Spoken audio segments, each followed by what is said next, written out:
Welcome, welcome, welcome. Welcome to our session titled All Together Now, Academic Rigor, Social and Political Consciousness, and Culturally Relevant Pedagogy. My name is Amy Hahn, and I'm a proud 2005 New York City alumna. And I have the distinct pleasure of kicking off today's 90-minute panel discussion, where we're going to explore together culturally relevant pedagogy and its relationship to personal leadership, academic rigor, and our students' learning. Before we jump to the great lineup of teachers for this panel, we're going to have an opportunity here from a very special guest, Dr. Jeff Duncan Andrade.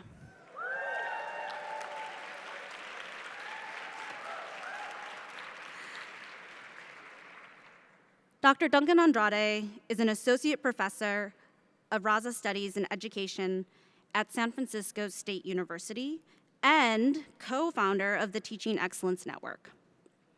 As a classroom teacher in East Oakland for the past 21 years,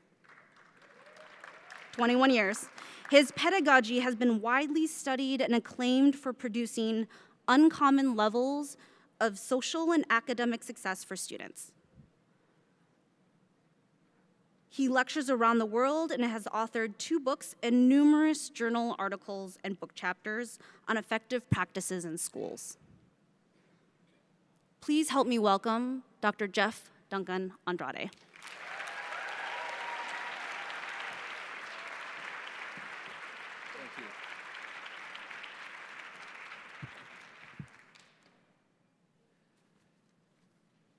you. Okay, good afternoon, everybody. It's still morning for me because I'm from East Oakland and it's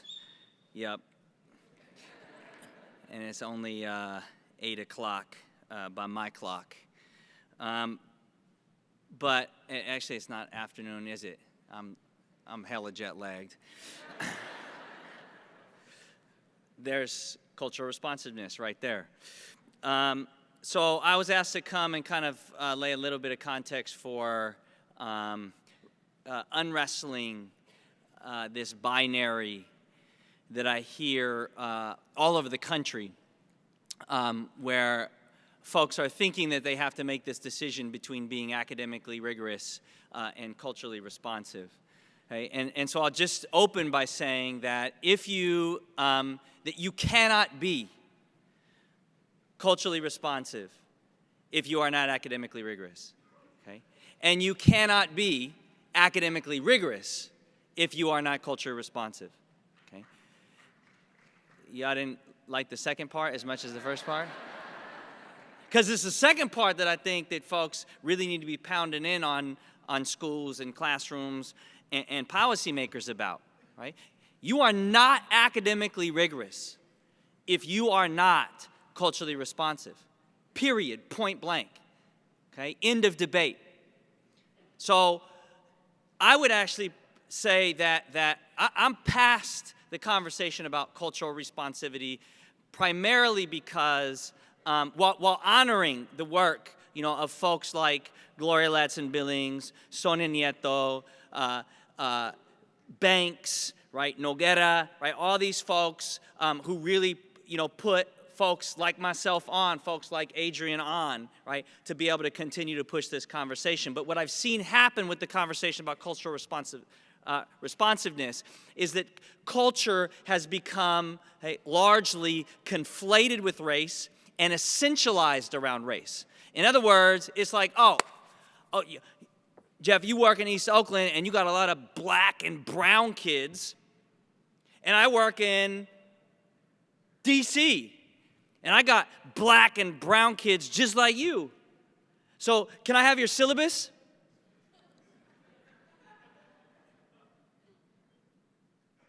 Okay, so where we're pushing the conversation is that 2 things that I want you to really think about. One, race is a component of culture, okay? But it does not define culture.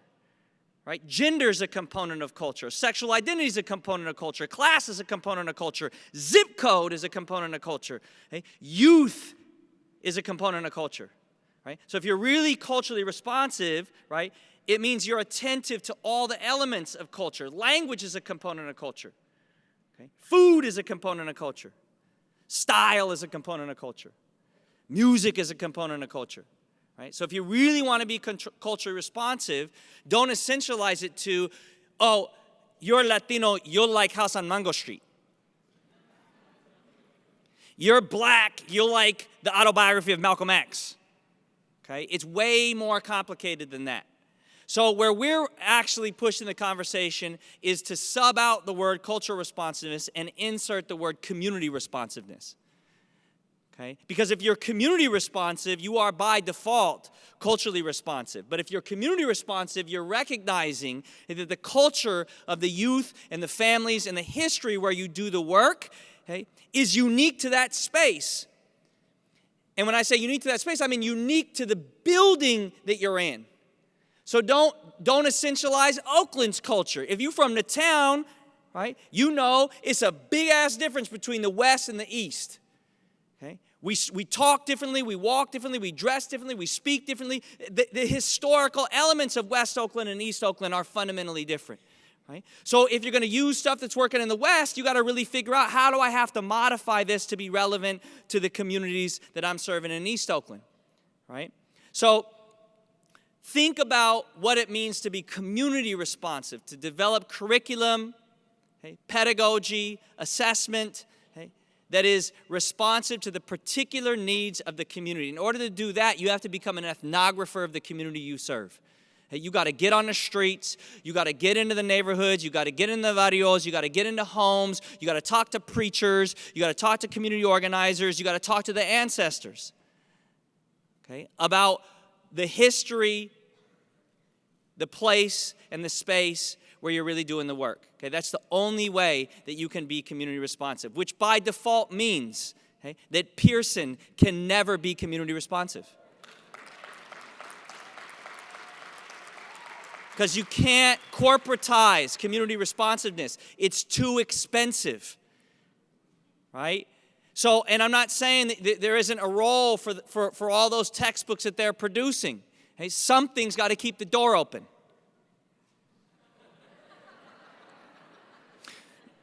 No, what you can do is, right, you can look at the textbooks that you're sort of mandated to use, right, and those become really powerful spaces for critique, right? Find the lies.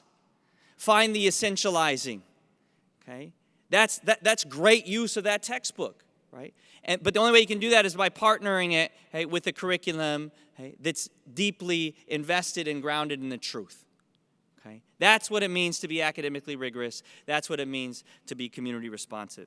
Hey, now, what I find, okay, the metaphor I want to leave you with, and I'm actually going to play a clip from a Maori school in New Zealand I've been working with for the past 14 years, which is the only institution-wide space that I've been in, anywhere in the world, hey, that is doing this, hey, at every touch and turn inside of the school.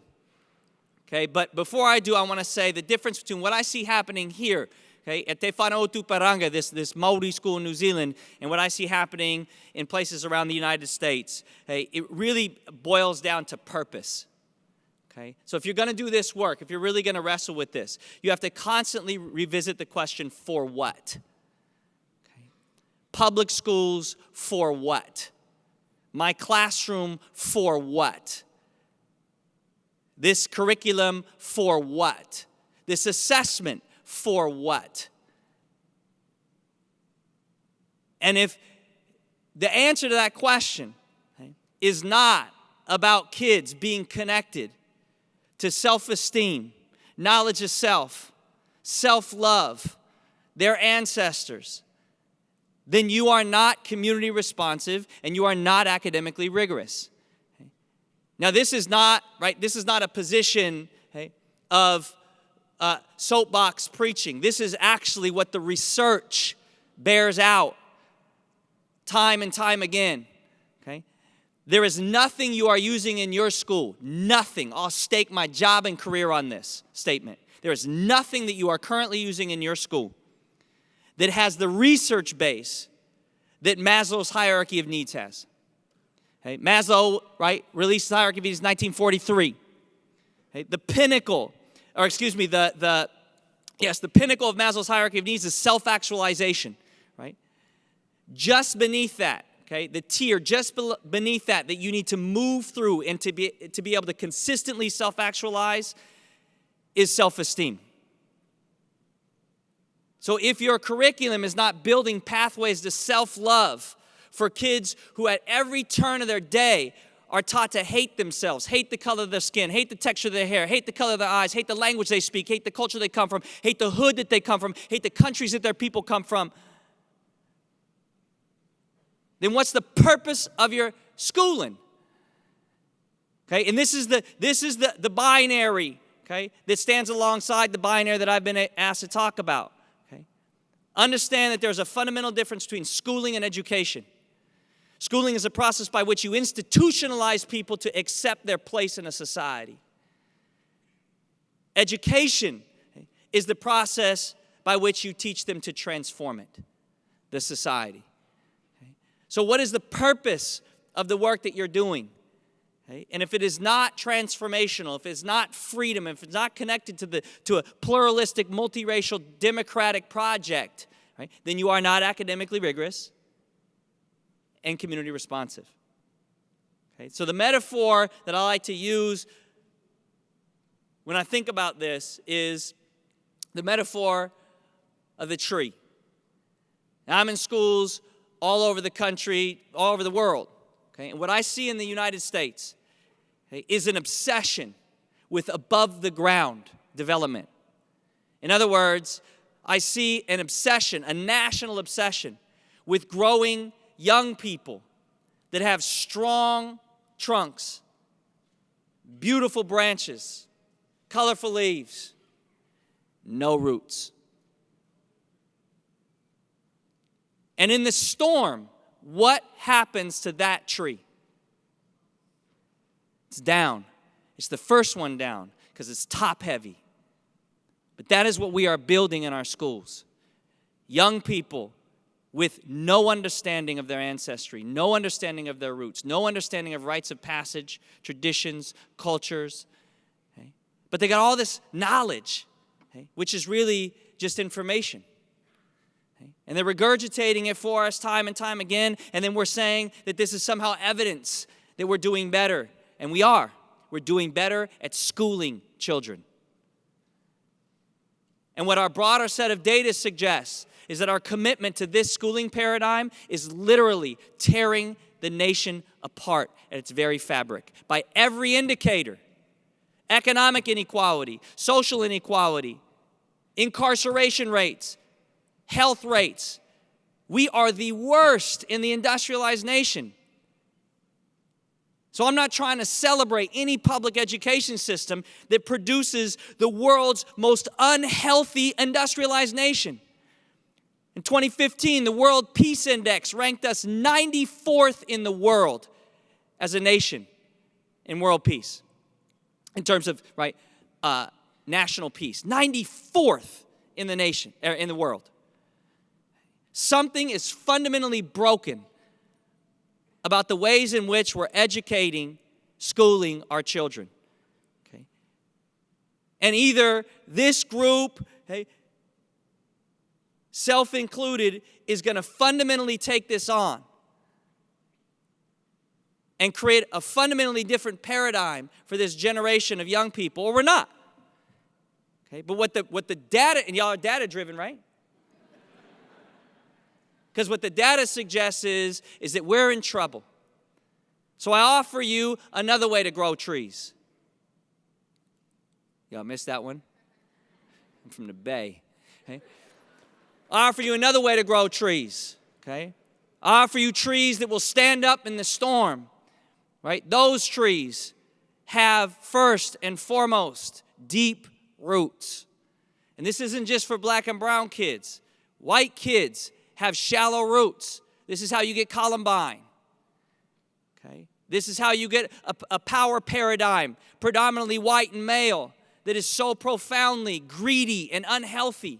No roots, no understanding of their ancestors, no understanding, hey, that their ancestors will be smacking them upside the back of the head, say you are a greedy savage.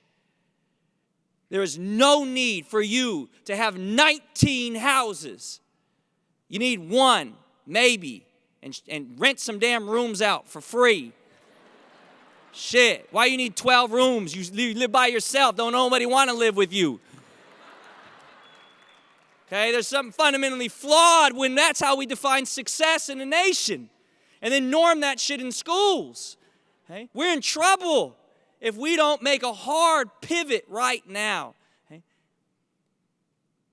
And start saying that successful schools are the ones that produce young people that move through Maslow's hierarchy of needs. Successful schools are ones where young people come out able to articulate their beauty, their value, their ancestors, their indigenous language, their indigenous culture, their indigenous foods. Okay? And that's not separate from a pathway to college and career.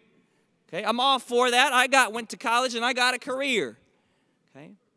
But in order for us to really do this, okay, in a way that is nationally transformative, then we've got to revisit the question of purpose. Okay? For what? Right? So I will end this rant, okay, with what it looks like, okay, in a school when young people, okay, are brought to the table with this kind of conversation. And in the dialogue that we will have post-tense, we can get into some conversation about how they did this, who these kids were before they came to them, and how they got to this level.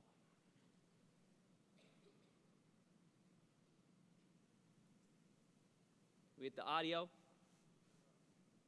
One more time.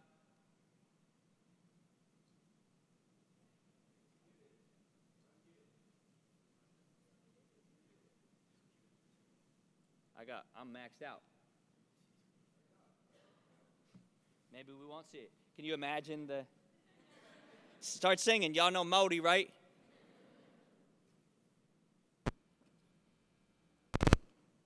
All right, one more time.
Thank you, Dr. Duncan Andrade.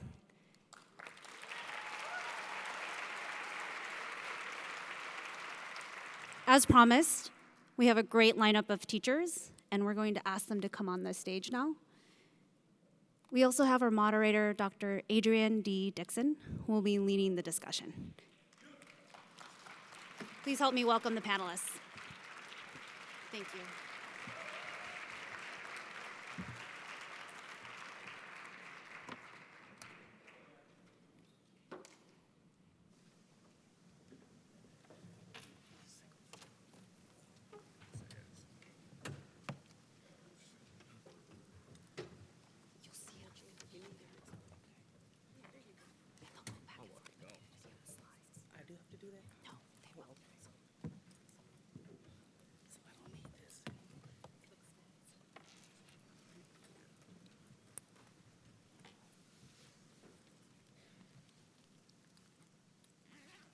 Good afternoon. Good morning.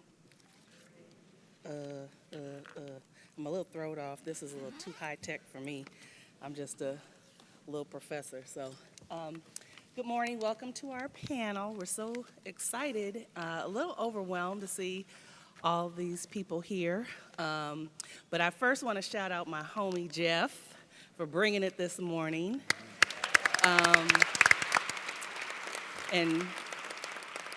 And I like to use colorful language. Since he started it, I can cut with the pretense. I was gonna try to be a little professorial, but now I can be homegirl, so I'm gonna do it like we do it.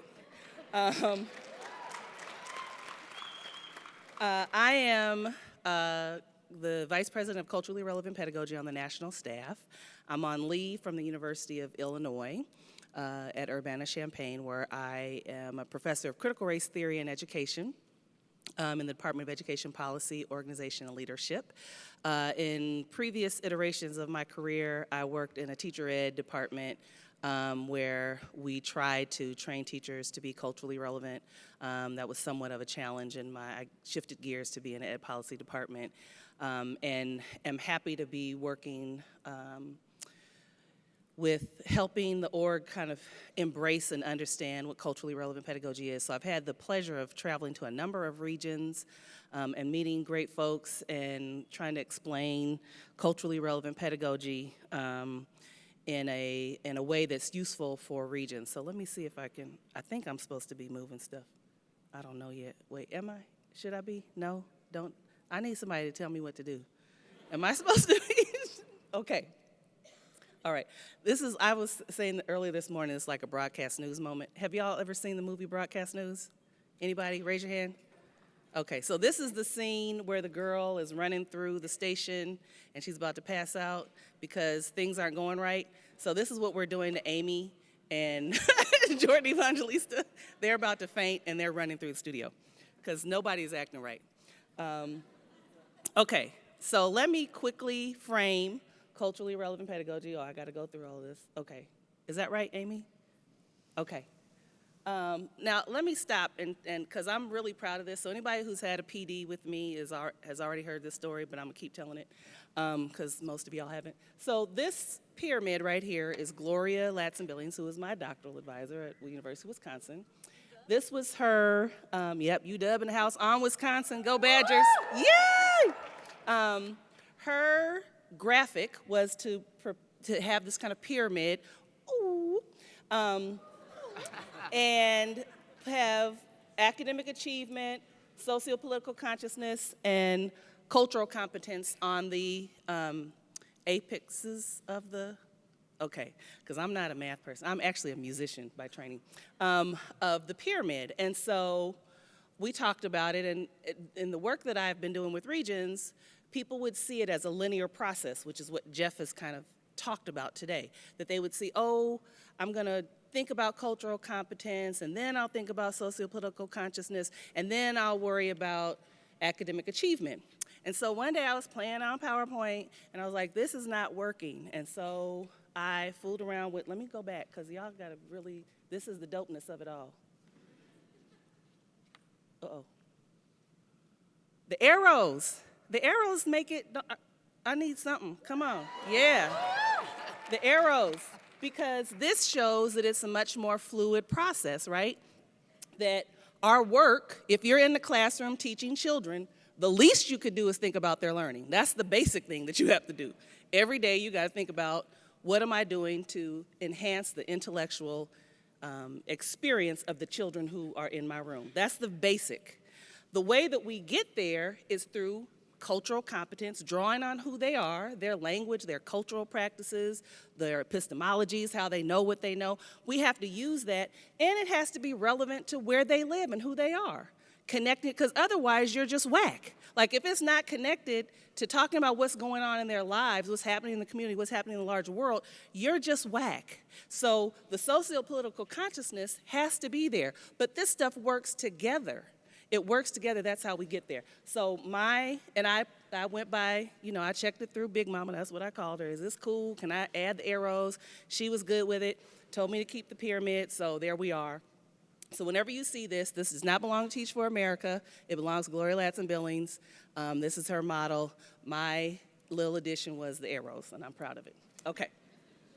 All right, so what I've been doing, I came on staff part-time in November 2014, and then this summer, after traveling the world, decided to take a leave and come on full-time, and I've been trying to figure out how do I make sure that people aren't running around talking about they're culturally relevant and they really don't know what they're talking about, which is not unique to Teach for America. It happens all the time, so I asked people, like, what do I need to do? I didn't need to write something, like, what do I need to do? So I sat in my office one day and wrote this, actually in my house, because, we don't really work in offices, and wrote this. So I'm gonna give you a minute to read it really quickly, and then I'll highlight some things that I think are important for everyone to think about when you're engaging culturally relevant pedagogy.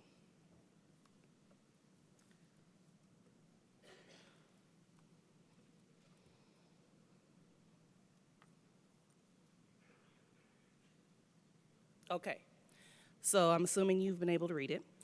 So two things I want to point out really quickly. One is that the three components of CRP are academic achievement, cultural competence, and sociopolitical consciousness, which is a part of, related to having critical consciousness, right? So you can't have a sociopolitical consciousness without being critically conscious. They go together. It's just a little nuance of that. The other piece is that culturally relevant pedagogy should be a part of both your pedagogy and your teacher identity. So it's who you are as a teacher. It's not separate, because who you are shows up in your teaching. And so what we want to do is kind of create a new default. We want to go in and have you rethink and make these things more transparent.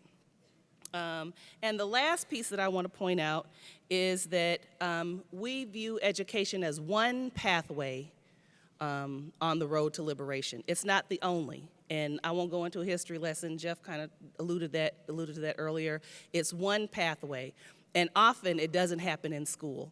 It can, but it doesn't often happen in school. So we tend to privilege education as the only way, and there are generations of people of color who have been wholesale underserved by schooling that's been called education. So it's one pathway.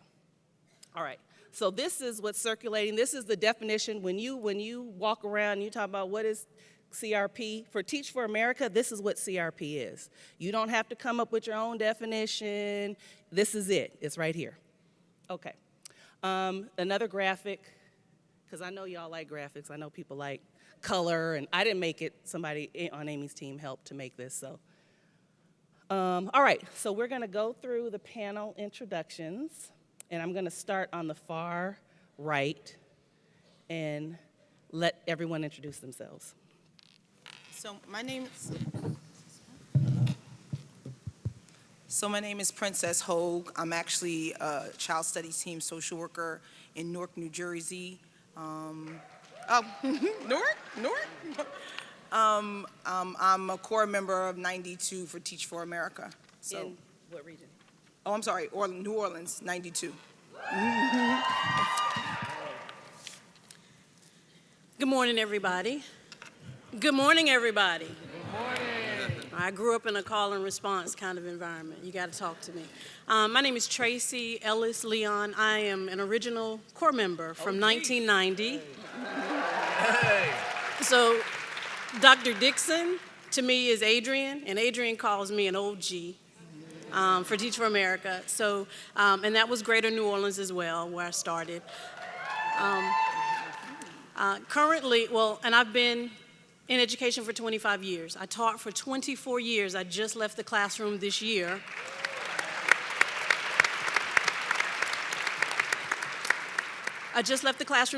Was invited to work at the district office to help support beginning teachers and to do staff development for our district. So that's what I'm doing now. Glad to be here. Oh, you got it. Hi, my name's Tom McKenna. I would just want to thank Dr. Dixon for bringing me here. It's a thrill and an honor. Plus, I'm honored to be here with this esteemed panel. Thanks for letting me be a part of it. I'm going to have to shout Tom out in a minute. This is T. Mizak. This is my basketball coach when I was in high school, when I was a lowercase g. He probably knows me better than anybody else here. And was my social studies teacher, I guess, in high school. And really taught in a culturally relevant way. So I spent part of my childhood in Portland, Oregon. And whenever I say that, people are like, how do black people get to Portland? Hey. Tom actually taught a course called Black Portland, right? Where our project was to research, how do black people end up in Portland? And so we learned a lot about our own oral histories, which were in Portland. So I experienced culturally relevant pedagogy from, back when I was a lowercase g. And so I had to have Tom on this panel in part because he could talk about what it looks like in real time and all that. So I just had to shout out T. Mizak, so that's his name. Good morning. Hey, there's the energy. I like the energy. First of all, I just have to say, every time I hear Jeff speak, I wish my classroom was like next door. So I just run over there and be like, yeah, I'm ready to do this. Every time I hear him speak, it's like, I'm ready to do this. And so I just want to give Jeff a huge shout out because huge inspiration. Reminded every single day that this is why I'm doing this work. I'm a fourth grade teacher now. I used to teach first grade for 4 years. Originally from Portland, Oregon. Shout out to all the PO people. Went to the University of Oregon. Go Ducks. I don't know if there's any. Woo, yeah, the one person. I teach in LA, so all my LA people. I'm a 2011 LA core member, and what else do I say? That's it. Okay, cool. My name is Emilio Solano. Thank you. I'm originally from Salem, Oregon, so there's a lot of Oregon love, 503 in the house. And I teach 8th grade history, ELA, and an ethnic studies elective to 6th through 8th graders in Los Angeles, Echo Park, at Camino Nuevo, Sandra Cisneros campus. I think I got it covered. Yeah, thank you. All right, good morning. Kotoavan Devakia. My name is Swathi Bhargav. I teach 5th grade on the Zuni Reservation out in New Mexico.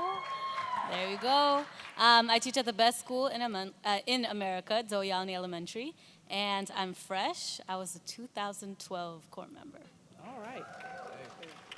Good morning, everybody. My name is Ellen Doby. I was a 2008 Phoenix core member and taught 3rd, 4th, and 5th grade for a number of years. And I'm currently in Denver, Colorado, and I'm the assistant. Great. I'm currently the assistant principal at Kip Montbello Elementary. All right. Well, thank you all. A little known hip hop ed history fact, Jeff Andrade Duncan used to be didn't you play AAU in the summer in Portland? The Pacific Northwest is well represented up here. Okay. Let's see. Wait, what am I doing? Okay. So we're going to talk about, I have a series of questions that I'm going to pose to the panel and ask them to talk about, because what we want is for folks to get beyond kind of what they think the theoretical of culturally relevant pedagogy is. And let me just say that the research on culturally relevant pedagogy is actually grounded in actual classroom practice.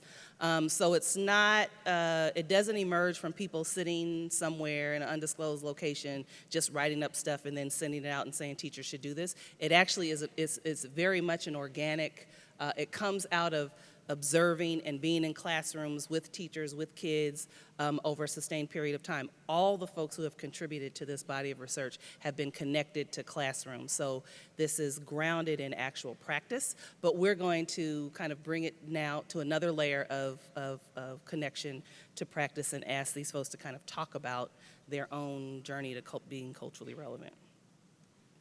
I don't know what's happening. What happened? What did I do? Amy? Or somebody help me. I did something. Wait a minute. Uh-oh. Hold on. Okay, we might have to go through all these slides again because I messed up. Okay, sorry. Just ignore all of this. Okay. Okay, maybe this is what I was supposed to do. Pull up the questions from here. Okay, here we go. I'm ready. All right, so my question to the panel, and there's no particular order, is to kind of describe how you became culturally relevant. Like what, and everyone doesn't have to reply, but you can all if you want. How did you become a culturally relevant teacher? What was your journey? Anyone? Anyone? I'll jump in. I want to warn you. I'm going to get upset. My voice is going to catch. You're going to see a tear because this is real to me. This is my life. I just retired from 40 years of teaching. Oh, wow. And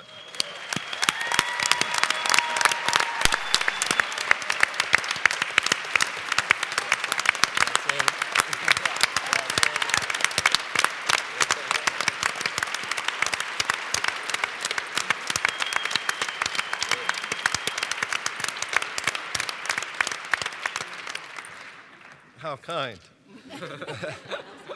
And the fact that one of my former students thinks so highly of me says that I did some good things along the way. My journey is personal as well as professional.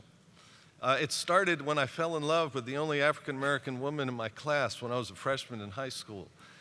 And she tried to tell me about the realities of living in my hometown in New Jersey, that she told me there were only two neighborhoods where she and her family could live. I said, why?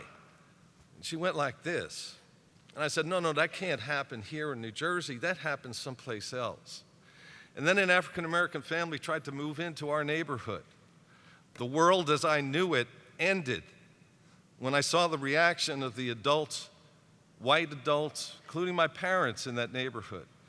I had what was called a train wreck in my mind. She was right, I was wrong. Injustice happened in my front yard. I've never been the same. I started teaching in New York City, Harron High School, which since has been closed down. School is 95% African American and Latino. First time in my life I'd been in a situation on a daily basis in my work environment where I was the only white person I saw, and that was upon reflection. What happened was I was offered invitation into communities that previously I thought were off limits to me. The same thing that happened with my girlfriend in New Jersey. And that's a key in my journey, which is still ongoing, by the way, of continuing to try to understand the ways in which I'm white, the roles I play in this struggle, which is a lifetime struggle. I moved to Portland, Oregon to get my graduate degree and seek my fortune in the career of public education on the West Coast.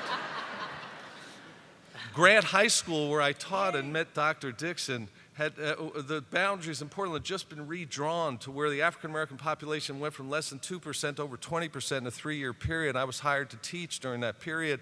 The African American newcomers were segregated into a separate program called the Minority Career Education Program. All the students in my classes were African American. It was the first time in their lives they had been in that situation because Portland bused. And busing meant that you could not have a school with what Portland called a disproportionate majority. That meant that an African American population of 50% or more. A school could be 99.9% white, and that was not considered to be a problem.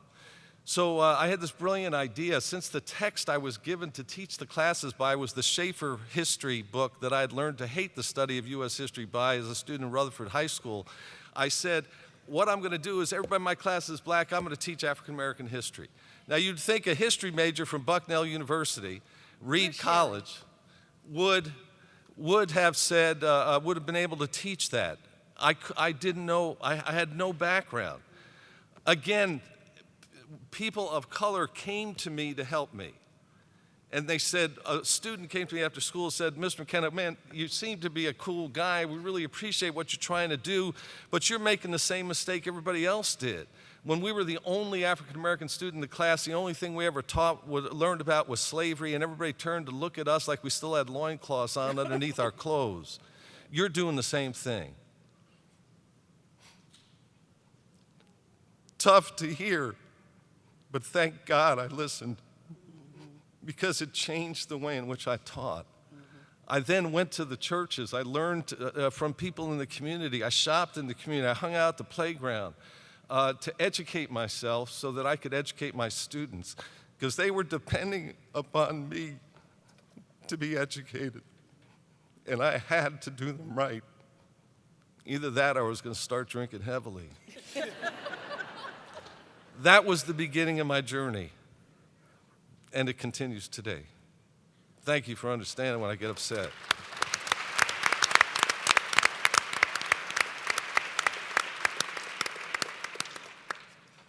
We'll go as the Spirit moves us, so I'm gonna, is the Spirit moving? Anybody? I'll go. I'll follow that up, I guess. So I grew up in Salem, Oregon, to a migrant working Mexican father and a middle-class horse-riding mother. Polar opposites. Grew up in a very middle-class white neighborhood where I was the only Mexican kid in class. And I think until the age of maybe 5 or 6, I thought I could speak Spanish, just like because I was Mexican.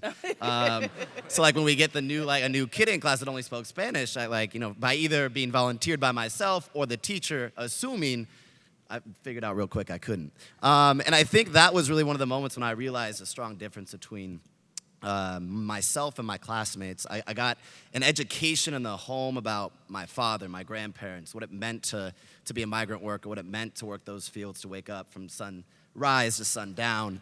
And I think through those stories that my dad taught me and told me about, through the movies that we watched, he was trying to be as culturally responsive for me as his biracial son as he could. And my mother really pushed me to identify and grapple with what it meant and to really recognize that my difference empowered me and it made me special and it didn't not to ever put me on a lower level. And so what I realized as the older I got and the more I loved history is that I was getting one side of history. Martin Luther King had like a page in our textbooks. Cesar Chavez had a paragraph. And I remember asking my junior year, my U.S. history teacher, I said, hey, why do we only learn this like one paragraph on Cesar Chavez, man? He said, this is all like we're required to teach you. And that really hurt because I realized what I was getting at home was completely opposite of what I was getting in school. And what my friends, even worse, were getting in school, they weren't getting what I was getting at home. So they had this one idea of the MLKs and the Caesars, like the token gentleman that we hold up as the end-all, be-all of Black History and Latino History Months. So when I got to college at Willamette University, my very first class was Intro to Ethnic Studies with an incredible person named Emily Drew. And that opened my eyes. It was for the first time I was getting this education. And I couldn't stop talking about it. Like going to my little brother's football games with my mom, that's all we talked about in the car. When I went for dinners with my dad, that's all we talked about. And I think from there, this consciousness that had been kind of brewing inside of me finally came out. This activism came out because I had words to put with what I was feeling. So when I joined Teach for America, it just seemed natural to me to make sure that my students never felt the way I felt sitting in that classroom as the only Mexican kid. Or even worse for them, a majority, 99% black when I was in Inglewood, 80%, thank you, Inglewood, okay, okay. Now in Echo Park, Filipino, black, Latino students, to make sure they understood that what they read about, what they learned about, what I was teaching them was important, but most of all, it was empowering to them. So that's been my journey so far. I'll get into more how I do that, I think, as the questions go, but it's very personal as well. And I've been lucky enough to make it very professional in what I do on the day-to-day as well.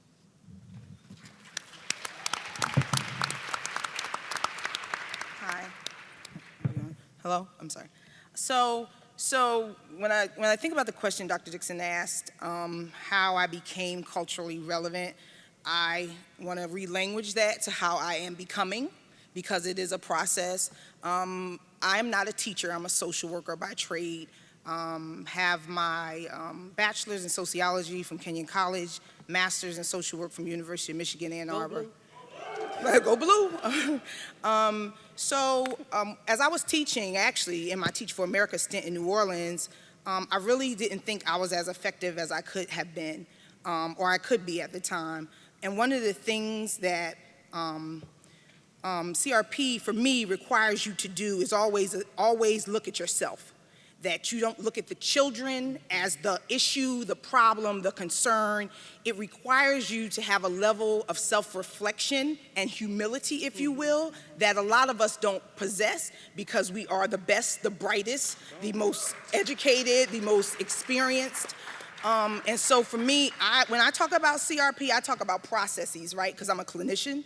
So I knew that when I wasn't reaching them, I took that as a reflection on me and not them.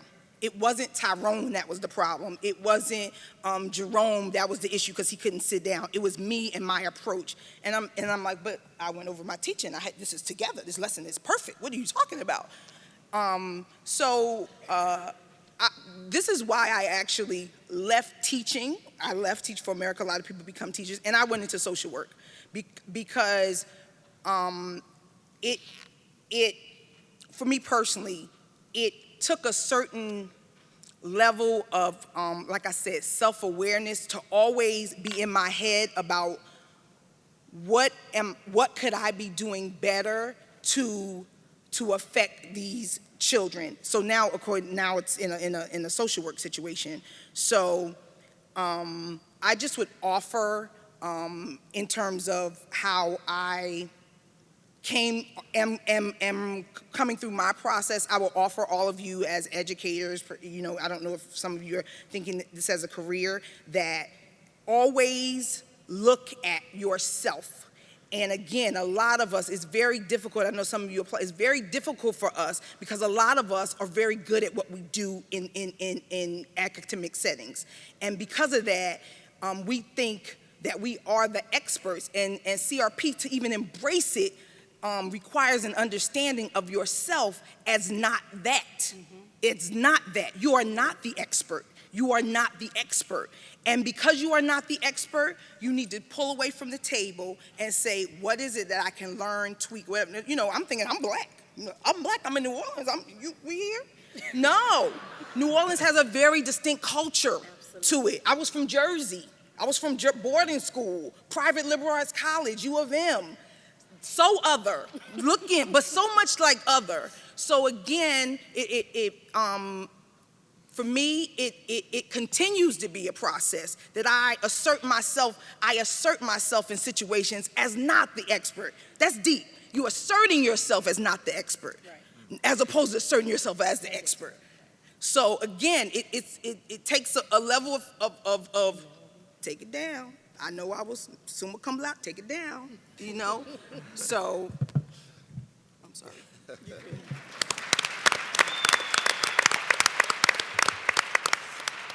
anybody? Okay. Go. All right, so I've been asked a question similar.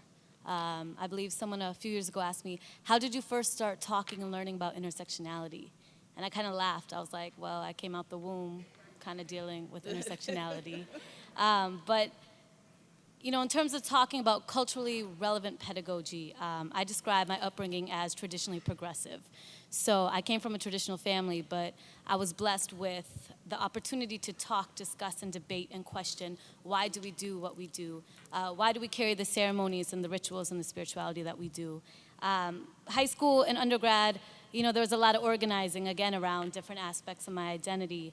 I worked in a prison for a little bit in alternative education and working with juvenile youth again. And I kept seeing these patterns.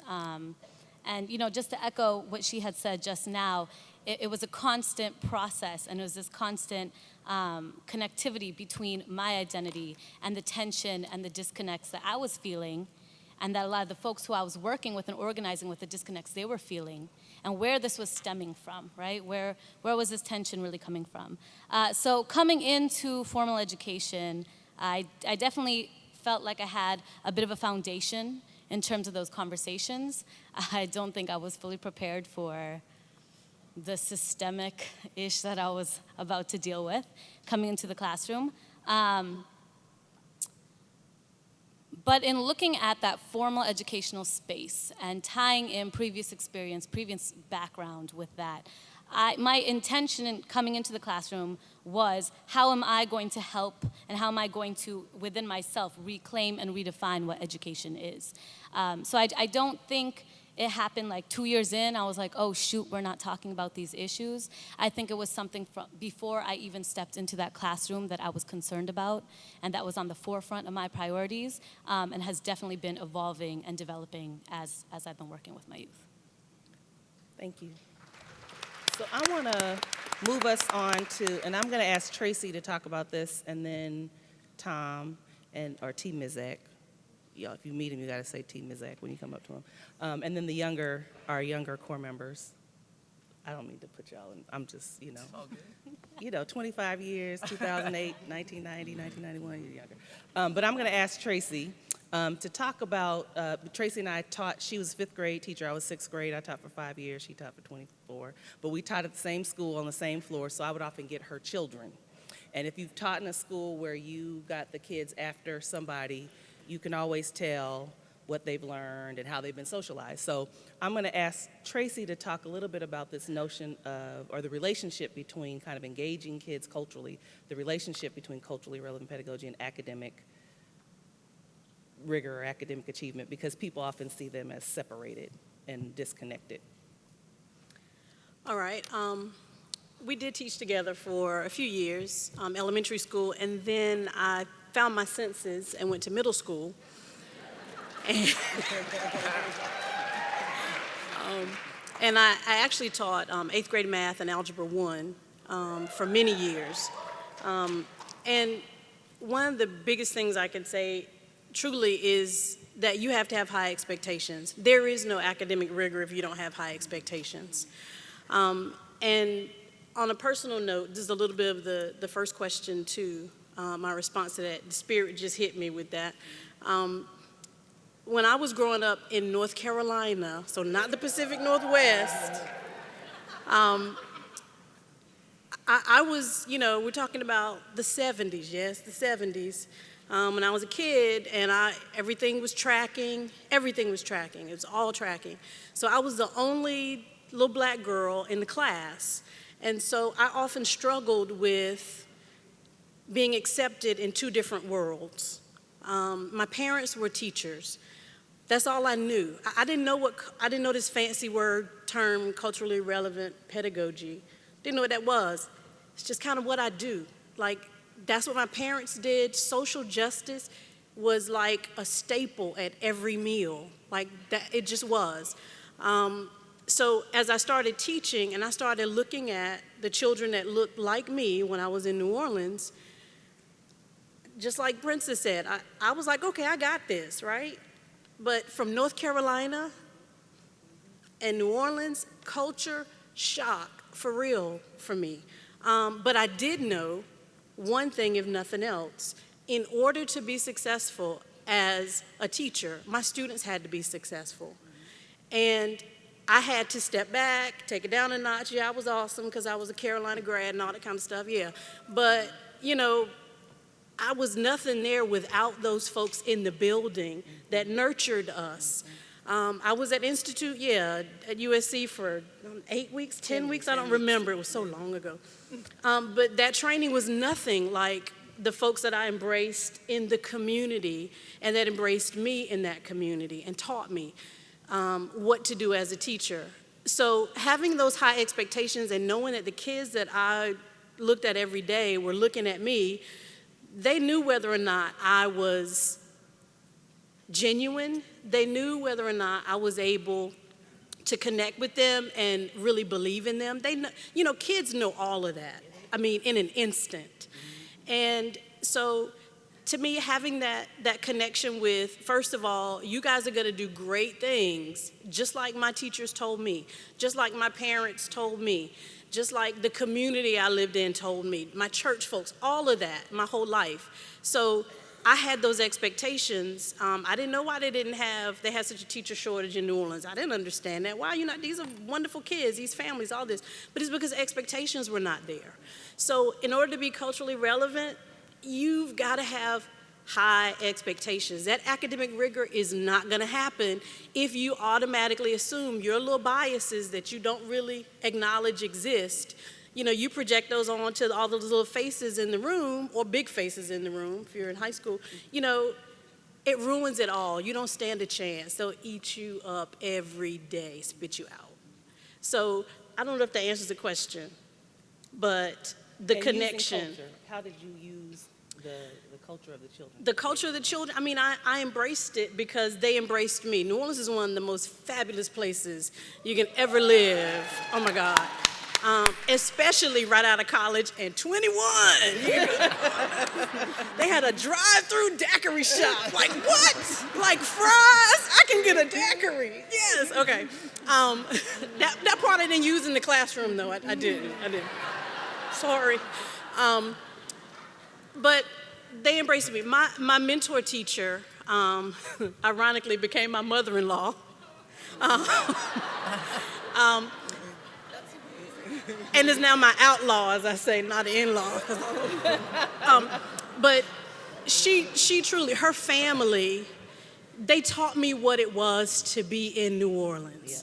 Every Mardi Gras, I don't know when the first time was I went on Bourbon Street. Really, it was years. Because I did what all the locals did. I wasn't a tourist, so the community embraced me. So we used that in our classrooms. Like we talked about everything that was happening in the city. I was teaching math for a good while, and we talked about all the violence. And kids did projects on, how violent their city was and kept track of the murders every single day. Things that were happening in their neighborhoods. They all walked to school, so they had this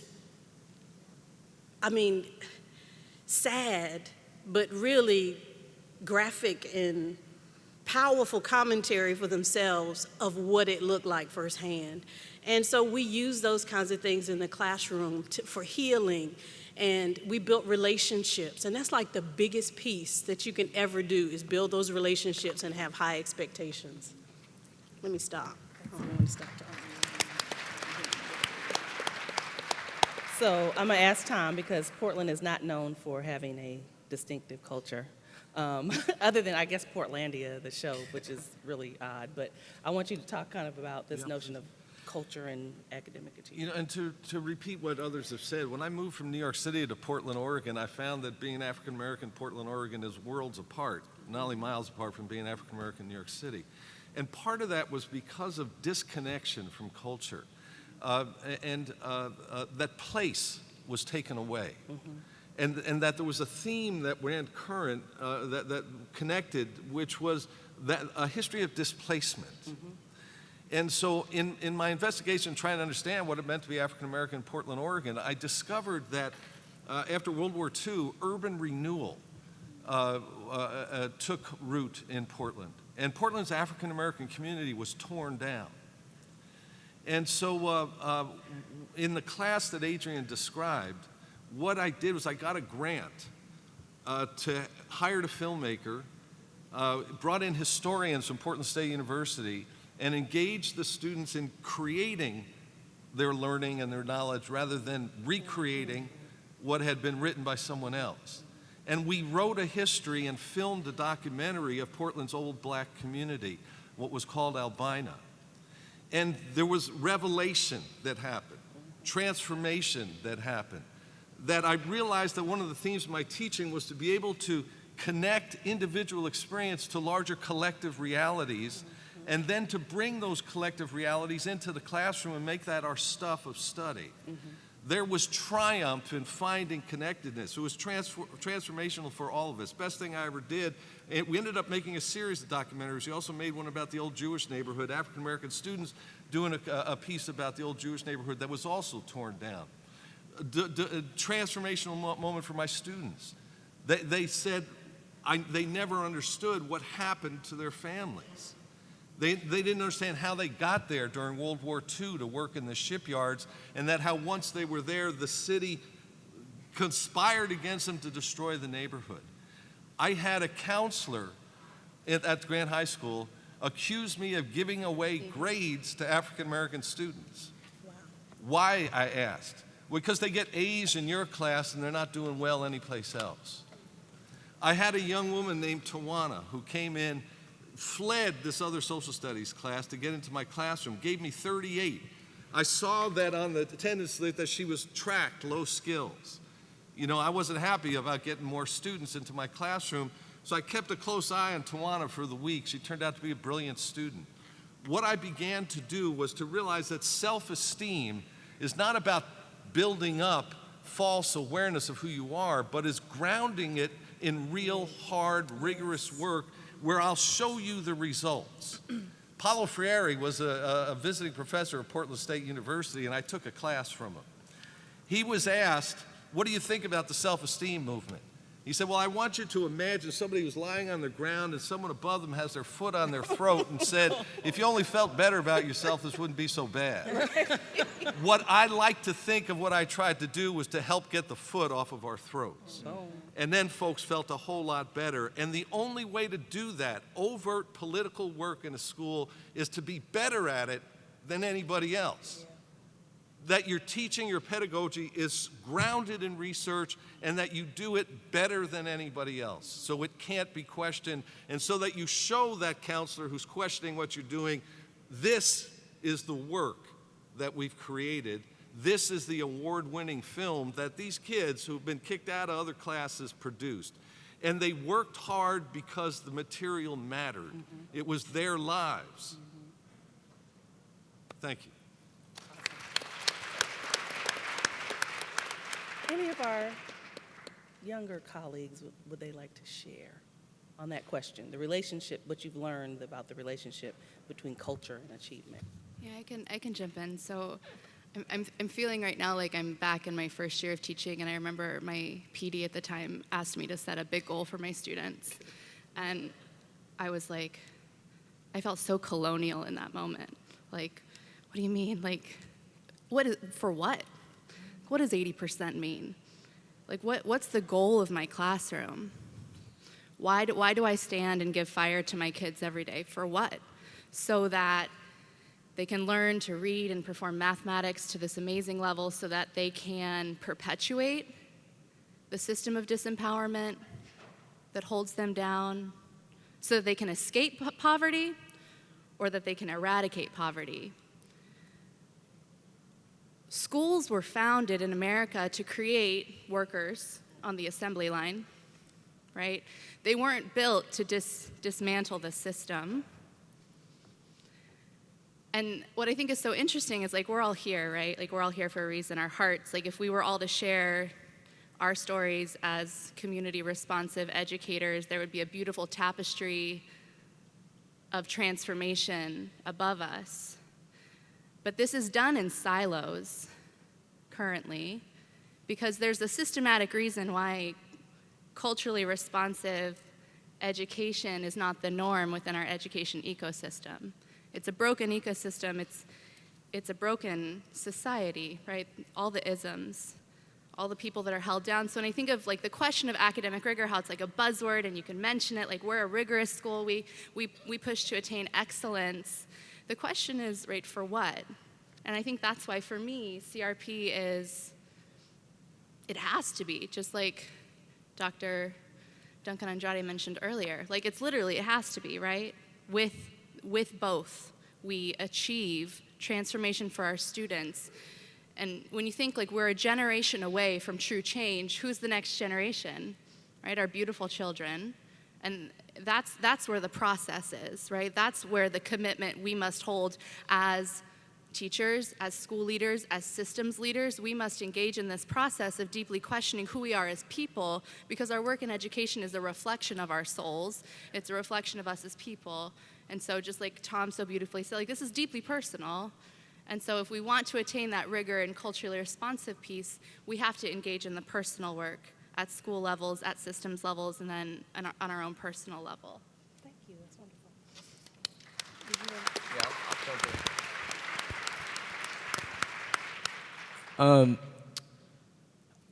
I want to make this like distinction for. I mean, I started out in this work, first year teaching, and I was like, I just knew the type of teacher I wanted to be, but I didn't know what the heck CRT was or whatever. I didn't know what it was. I just knew the type of teacher I wanted to be. And I think the number one thing that really helped me become the teacher I am today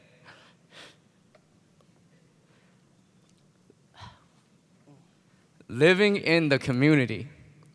Like real shit, like live in the community. You don't know your kids unless you're there with them, right? You won't know who they are unless you're there with them. If it takes you 30 minutes to get to them, that's too far. That's right. You know, I can't go to your event on Saturday if I live too far. And so when I was in the community, I still am in the community. What the fuck am I talking about? I'm in there, I'm at the store, I'm at the barbershop, I'm at the home, I'm at the events. You open invitation, let me know when you cooking. Let me come by and kick it. That's right. Teachers, I know you hungry, you don't have time to cook.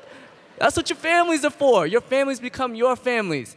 And when I was in my first couple years teaching, I kept thinking like, oh yeah, you know, they need to see black people on the walls because I teach mostly black kids. Like, I started progressing with my thinking and really what this is about.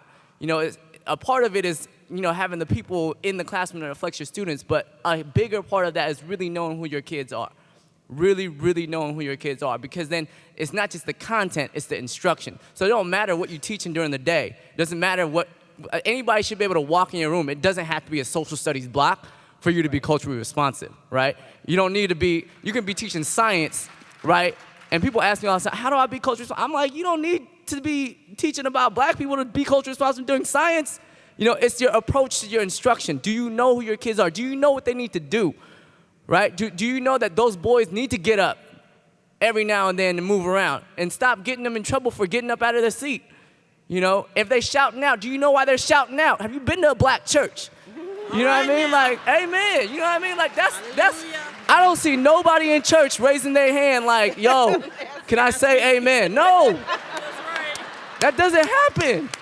And so when one of my students, boy or girl, shouts out, I have to acknowledge that. And I don't only acknowledge it, I affirm them in the fact that they are excited about saying something, right? They're excited, they're energized, and we shut that energy down every single day. I hate it. It hurts me to see that happen to our kids.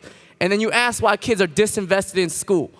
You ask them why they don't want to go to school, why kids get up in the morning and say, Mom, I don't feel like going to school today. Because schooling for them is not education, right? They don't go to, right now when kids are going to school, they don't feel like this is a place that makes them feel like they can do something. And our kids all want to do something. They all want to do something great, and we need to recognize that. So when I think about my students, what I do is I validate and affirm them in their identity. So if you're shouting out, I'm gonna be like, hey, I love how energetic you are. I love it. Keep doing that, but I'm gonna give you a tool. So when I say shout out, that's when you shout it out. But I also need to build and bridge them to understanding school culture so that later down the road, when they don't have a teacher like me, they're not gonna get sent to the office every time they shout out. But you have to validate and affirm our students in what they do and who they are by knowing who they are, and then build and bridge them to the school culture. Because in this room right now, you know what I mean, you guys are shouting out and stuff, but if we had a Q&A, you would do what? Raise your hand, you'd be like, you know, I have a question.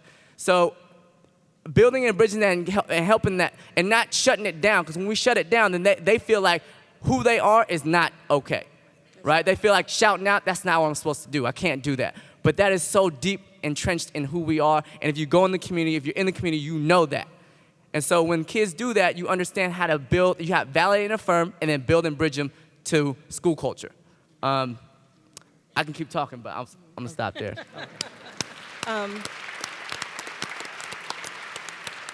I want to ask Princess to answer a quick question because she works on the child study team, and a lot of our children, I would argue, our kids are referred to special ed in part because many teachers, young and veteran, don't recognize the genius, they don't recognize the talent, they don't recognize all the essence of who these children are, and so they get punished for being. And one of the reasons why we wanted Princess on the panel is because she sits on the other end of the spectrum in education in schools, and when kids get referred, she is and has positioned herself to be the voice and the advocate for children. So I want you to kind of talk about this idea, like what you see, what you would hope teachers would be able to recognize, some of the challenges. I mean, I just want you to kind of speak to that. And so when I was offered the job as a child study team, I really didn't even understand what that was. I know I'm in the room for educators, you know what that is. I don't know what's called in your states. We're the individuals that classify or declassify children into special education. So I really had an issue with it. You know, I was talking to my mom, and I'm like, I'm not gonna be putting black boys, because of their behavior, I'm not gonna help them, pathologize them, and put them in special education settings simply because they don't understand how they learn. And I decided to take this job as more of a gatekeeper job. And so for me, it is important to keep integrity with the process by which children will go through my gate. So, or the gate of my team, actually the gate of my district. I'm actually in Newark Public Schools. I'm actually considered the specialist or guru for special education for the Newark Teachers Union. So inside of this role for me, when we identify children and we have teachers coming with tons of paperwork saying, here's Reggie, here's Jose, and he's ready for special education because I've done all this. Again, if he's not learning, you're not teaching. If learning is not taking place, you're not teaching. And that's a very hard for us to grasp. If he's not learning, it's not being taught. It's not being taught in a way that he gets it. So in meeting settings, and I have a very interesting reputation in my district, I remember sitting with my new team. I sat on the preschool child study team. I was on there for 3 years, and I sat with my new team and I said, listen, with my psychologist, learning consultant, speech therapist, I said, listen, when it comes to these referrals, I come from a place of no. I'm just being forthright. I come from a place of no, because I'm looking at the data. For individuals, 164 ID meetings, we're taking 90 cases out of 164. So you mean to tell me that Newark's children on the south side, because those were the preschools that we looked at, 90 cases out of 164, 90 kids you felt should be evaluated for special education. And I asked my team, and this is, I'm not coming in, well, maybe I was coming in as a heavy. Let's look at this. Let's look at this. 9 statistically. So that means how many preschool students in Newark, if we're looking at the stats, over 60% should be in special education? Really? What is it, lead in the, what is it? What is it? And again, because I'm asking another professional to question their judgment. Mm-hmm. You sit in meetings with teachers. I said, because I did this, and it is Tyrone. Tyrone does have a disability. And it's like, I sat in your class, though. I've sat in your class.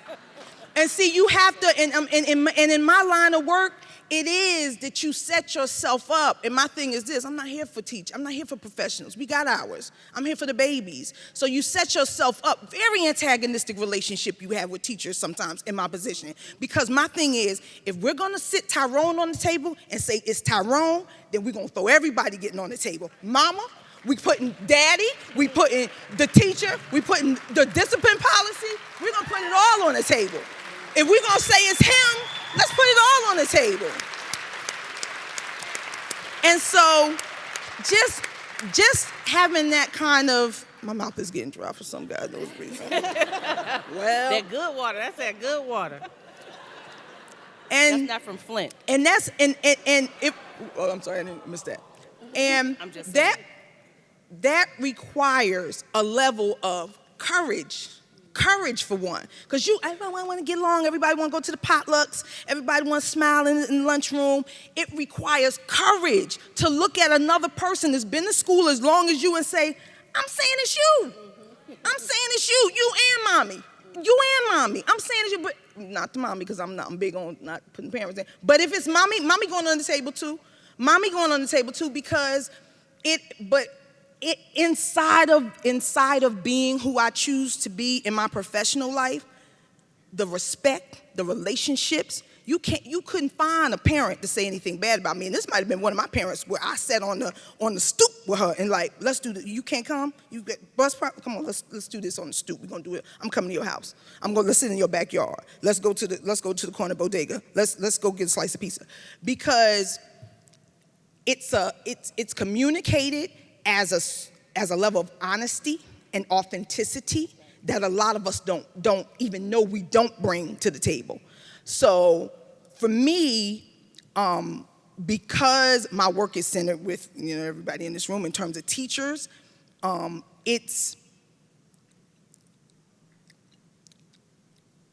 me say this. I'm not suggesting that you have antagonistic relationships with the people with whom you work. But what I am suggesting is if you are going to say that it is not Jose, then inherent in saying it's not Jose is who is it then? And you must include those individuals. Again, that self-reflection, So I implore all of you, because this is not just about me as me and my team used to argue all the time about, because it was a whole big thing about preschoolers and communication. Well, their language is not, compared to their same age peers. His language, who talks to him when he's home? That's my first question. What does he do? What does he do when he sit down? Because again, now we put mommy. What does he do when he sit down? If it's as soon as you get home from 3 to 5, you do it, and then 5 o'clock we're gonna have dinner. And then I'm like, if you didn't get, and me and my speech therapist in the district, we go through this all the time. Because I'm like, if you do not engage a child in language, the language is not going to be there. So don't tell me at 4 when he sits in front of us, you're telling me he has limited vocabulary or he only knows 7 words. My question is, but who talks to him? Not who bought Hooked on Phonics, who bought all the wonderful workbooks and all the things that who engages this child in communication. And I find it imperative that we as educators, again, exhaust our entire bag of tricks, if you will, before referring to us. Because we all want children to sit in and I think it's interesting you gave that call and response, that call out example, because I was just telling my boyfriend this morning about, I have a teacher who, if you're not sitting like this, it's like, oh, would you look at them? Because the little boys are this way. I mean, little black and Hispanic boys, they doing this, they doing, and it's like, but they're listening. When you ask them a question, but you want to get so caught up in how he's sitting. You want to get caught up in how he's sitting because he's not. Or what is the school that does this? They walk through the hallways like, I can't. Well, I'm sorry, no, not to offend anybody in here. I can't. This whole, this whole. So, tell it, all of it. Oh, I'm sorry. No, I'm sorry. Right. So, anyway, all right. Let me pass this.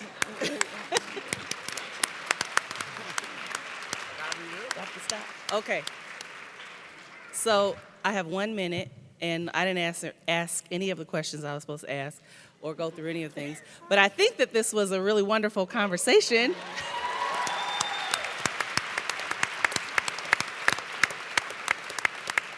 And I thank you all for coming. I want to thank our wonderful panelists who made it all real, really real, Holyfield.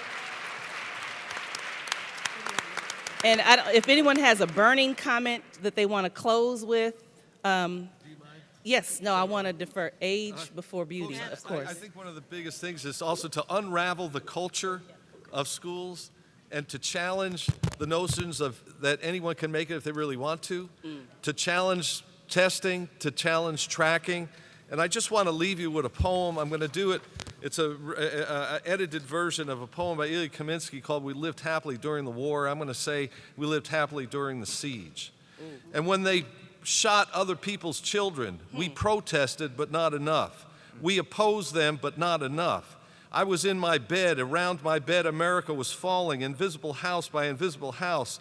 I took a chair outside and watched the sun. In the 6th month of a disastrous reign in the house of money, in the street of money, in the city of money, in the country of money, our great country of money, we, forgive us, lived happily during the siege.